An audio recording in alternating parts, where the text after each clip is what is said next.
خطیب العصر خطیب لاجواب مقرر بے مثال حضرت مولانا مفتی پرویز اختر صاحب قاسمی دامت برکاتہم کو جو استاد مدرسہ فرقانیہ گونڈا سے تشریف لائے ہوئے ہیں، ان 4 مصروں کی روشنی میں حضرت کا استقبال کرتا ہوں کہ جس دور پہ نازا تھی دنیا اب ہم وہ زمانہ بھول گئے، جس دور پہ نازا تھی دنیا اب ہم وہ زمانہ بھول گئے، اوروں کی کہانی یاد رہی ہم اپنا فسانہ بھول گئے، اب منہ دیکھ لیا آئینے میں پرداغ نہ دیکھا سینے میں، منہ دیکھ لیا آئینے میں پرداغ نہ دیکھا سینے میں، جیے سے لگایا جینے میں مرنے کو مسلمان بھول گئے۔ مائک پر حضرت والا تشریف فرمائیں۔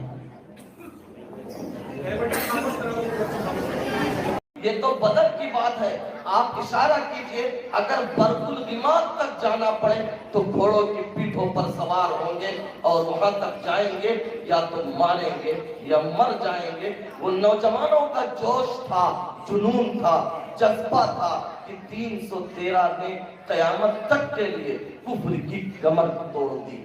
تو اگر نوجوان کسی تحریک سے جڑتے ہیں، نوجوان کسی کام کو لے لیتے ہیں، نوجوان کسی مشن کا سہارا بن جاتے ہیں، تو سمجھیے اب اس تحریک کو کوئی روک نہیں سکتا ہے۔ مبارکباد کے مستحق ہے وہ نوجوان جو اس تحریک سے جڑے ہوئے ہیں، جو دین سے جڑے ہوئے ہیں، جو مکتب سے جڑے ہوئے ہیں۔ ابھی آپ کو کرنا کیا ہے وہ میں ابھی آپ کے سامنے رکھوں گا۔ اللہ آپ کی جوانیوں کو قبول فرمائے۔ دیکھیے اس وقت مسلمانوں کے سامنے بے شمار مسائل ہیں، بے پناہ خطرات ہیں اور چیلنجز کا ایک سلسلہ ہے۔ کہیں خطرہ یہ ہے کہ ہماری ناگرکتا چھین لی جائے گی، ہماری شہریت چھین لی جائے گی، کبھی یہ ڈرایا جاتا ہے کہ ہماری وقت پراپرٹیز پر قبضہ کر لیا جائے گا، کہیں یہ صورتحال ہے کہ ہماری مسجدوں کو بلڈوز کیا جاتا ہے، کہیں یہ خطرہ ہے کہ ہمارے مدرسوں پر تالے لگائے جا رہے ہیں، کہیں یہ خطرہ ہے کہ ہماری موب لنچنگ کر دی جاتی ہے، کہیں یہ خطرہ ہے کہ ہماری دکانوں کو جلایا جاتا ہے یا انہیں آگ کے حوالے کر دیا جاتا ہے، کہیں یہ خطرہ منڈلا رہا ہے کہ ہماری لڑکیاں مرتد ہو رہی ہیں اور غیروں کے ساتھ بھاگ رہی ہیں۔ لیکن ان تمام خطرات میں، ان تمام مسائل میں سب سے اہم، سب سے سنگین اور سب سے بھیانک مسئلہ ہے، وہ ہے ہمارے ایمان کی حفاظت کا مسئلہ۔ آج ہمارے ایمان کے لالے پڑے ہیں اور ایمان کی حفاظت کی ہمیں فکر کرنی ہے۔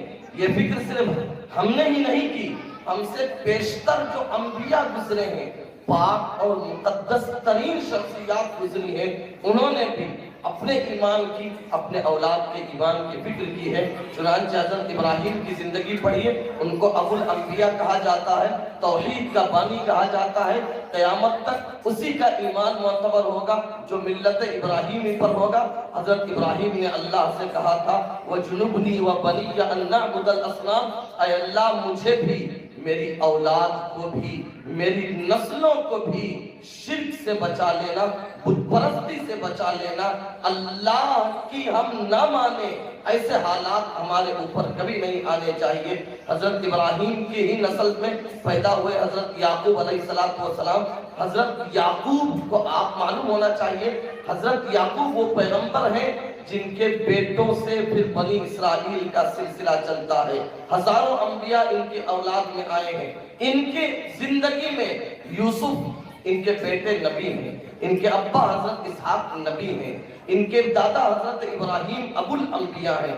حضرت یعقوب کی جب موت کا وقت آتا ہے، اپنی ذریت کو اکٹھا کرتے ہیں، اپنی اولاد کو اکٹھا کرتے ہیں، ان سے ایک عجیب سوال کرتے ہیں۔ دنیا دنگ رہ جاتی ہے کہ یعقوب کی نسل اب مصر تک پہنچی ہے۔ پہلے یہ لوگ فلسطین میں رہتے تھے اور شام میں رہتے تھے، حضرت یوسف کی بادشاہت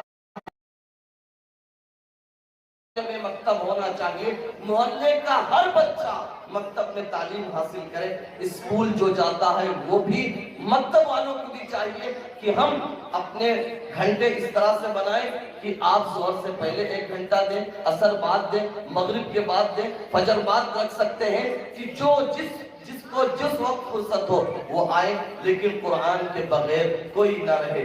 جہالت کا دوسرا سبب غریبی ہے، اس پر تفصیل سے بات ہو سکتی ہے، میں اسے چھوڑ رہا ہوں۔ جہالت کا تیسرا سبب غلط فہمی ہے۔ غلط فہمی کے لیے ہمارے اس دور میں، اس یگ میں دو چیزیں ہیں۔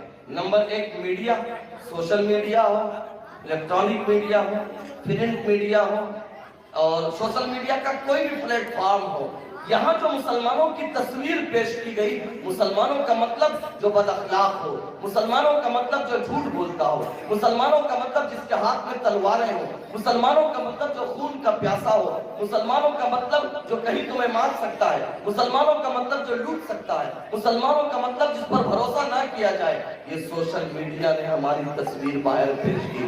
مسلمانوں کا مطلب جو عورتوں پر ظلم کرتا ہو، مسلمانوں کے گھروں میں ان کی عورتوں کو ستایا جاتا ہو، یہ وہ تصویر ہے جس کو سوشل میڈیا پیش کرتا ہے، اور ہمارے بچے اسکرین کو دیکھ کر جوان ہو رہے ہیں۔ غلط فہمی پیدا کرنے والی دوسری چیز جو ہے وہ ہے اسکول۔ ہمارا بچہ جب 4 سال کا ہوتا ہے، مکتب کے لیے گھر گھر جائیں، ڈور بائی ڈور اس کی تشکیل کریں، لوگوں کو کنوینس کریں، اور جو ہمارے علماء ہیں، حفاظ ہیں، قرآ ہیں، وہ یہ سمجھ لیں کہ آپ کی خدمت کا صلہ یہ دنیا نہیں دے سکتی۔